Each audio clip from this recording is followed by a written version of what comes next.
My training is as a printmaker, but I use a lot of different media in creating my work.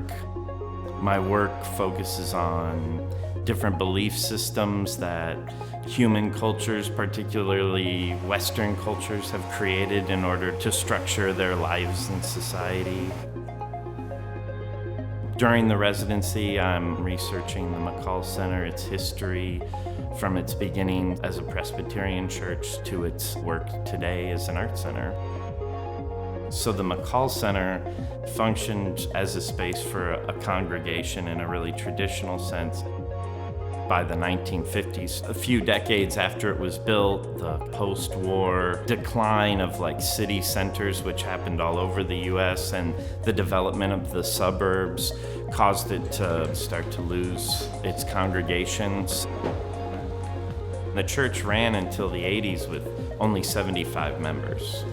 They just couldn't sustain the property or raise the funds, so then when it was abandoned, it was a shelter for the homeless, and that transformation is part of what I want to try to represent through different media and layers.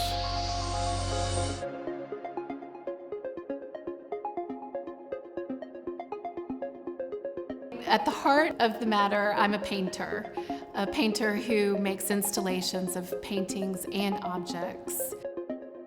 In my work, there is an outer layer, but what's beneath that layer sometimes is revealed, sometimes wants to be contained. I relate those elements to the lives of women. How much femininity or how much softness should we show? How much harshness or hardness? Sometimes we can get caught in the middle, blending gender. So through my work, I am questioning what it means to be a woman, what it means to be feminine. I've been studying women from history, things that they were able to accomplish, not because they were a woman, but they were able to do in the face of being a woman. They weren't meant to do the things that they did, but still did them, still forged ahead. My fear is that femininity might at one point be lost. Young women today might not recognize all the things that women have overcome.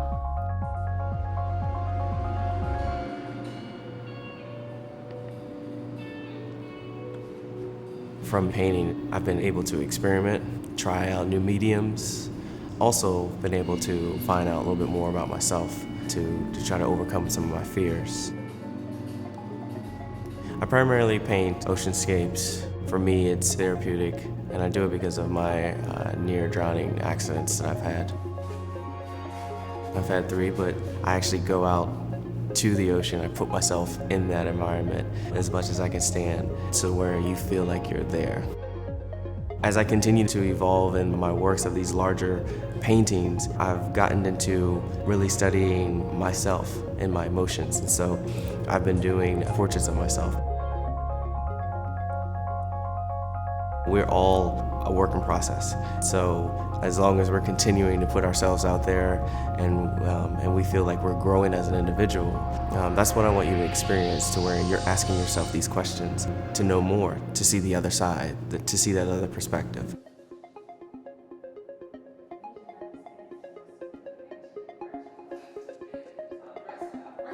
My work is about being a Black woman, a minority woman in corporate. Now, my white female colleagues are more forthcoming with their comments. They would say things like, "Oh, girl, how'd you get your hair like that?" Or, "Can my hair do that? I don't know." And I said, well, we should try it. But this is the thing, I'm gonna give you an experience, but I need you to take this picture. People wondered, well, is this their normal look? But what difference did it make if that's the look they wanted, right? And so the idea is that we conform sometimes to fit into a corporate environment and sometimes hide and shield who we really are. Pretend you're in the hallway and you are waiting for the moment for your interview. And you're waiting for them to come get you because you've been practicing your words, you've done a couple of mock interviews. So normally I'm taking pictures as they stand thinking about that, because that's what it's about, that moment of contemplation. And so many times the photograph that we end up loving is the one they didn't know they were posing for. Each one has a different kind of attitude towards the thought. Some are ready and others are like, I don't know. That's what these women are. They're vulnerable in front of the camera, which is beautiful because it allows other people to know it's okay, right? And many times within corporate spaces, we act like we have to be a certain thing, right? I have to wear a suit. I cannot wear an afro with big red hair, right? Like I can't do that. I would never get the job. And maybe that possibly could be the case. But in front of my camera, you could be exactly who you want to be.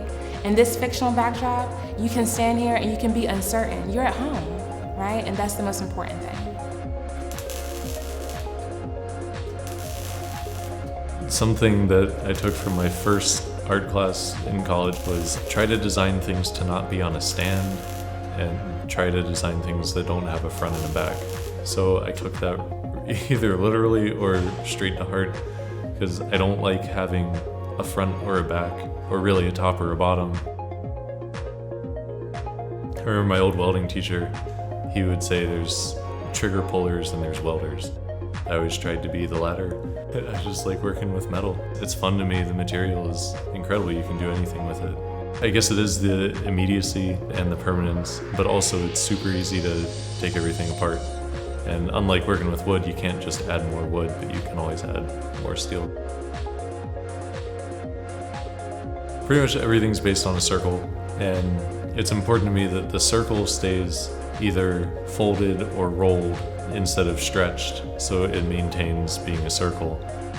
And then the side pieces just either hammer formed or used on the English wheel to make a smooth curve in two directions, if that's what the form needs to complete the sides. Everything's welded, ground down, sanded, and painted. I enjoy painting just as much as welding. I guess it is the same thing as the immediacy. You can see the color go down immediately, and you can see if the color's wrong immediately too.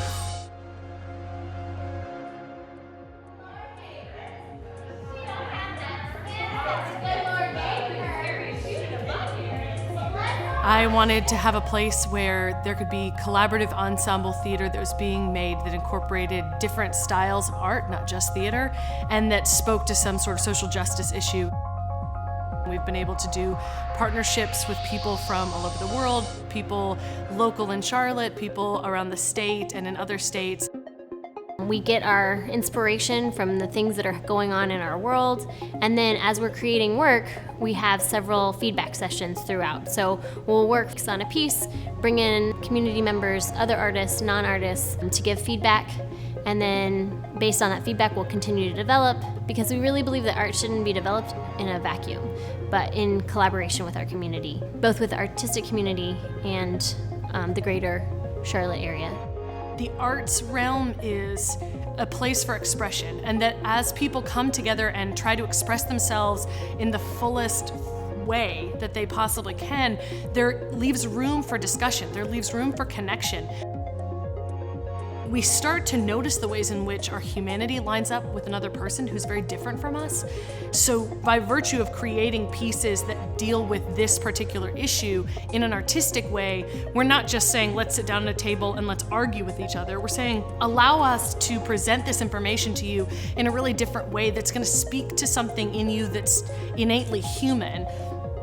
And by doing that, we can bring you to the table with other people who think differently from you, but connect with that in the similar way because of just the human spirit, the common bond, the way in which we as people interact with our environment.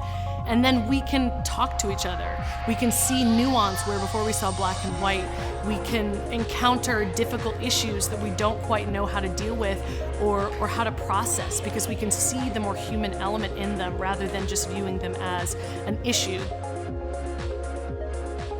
Seeing that common spirit that we share, to me, that's one of the great things that art can do, and it's one of the things that we try to do with our art.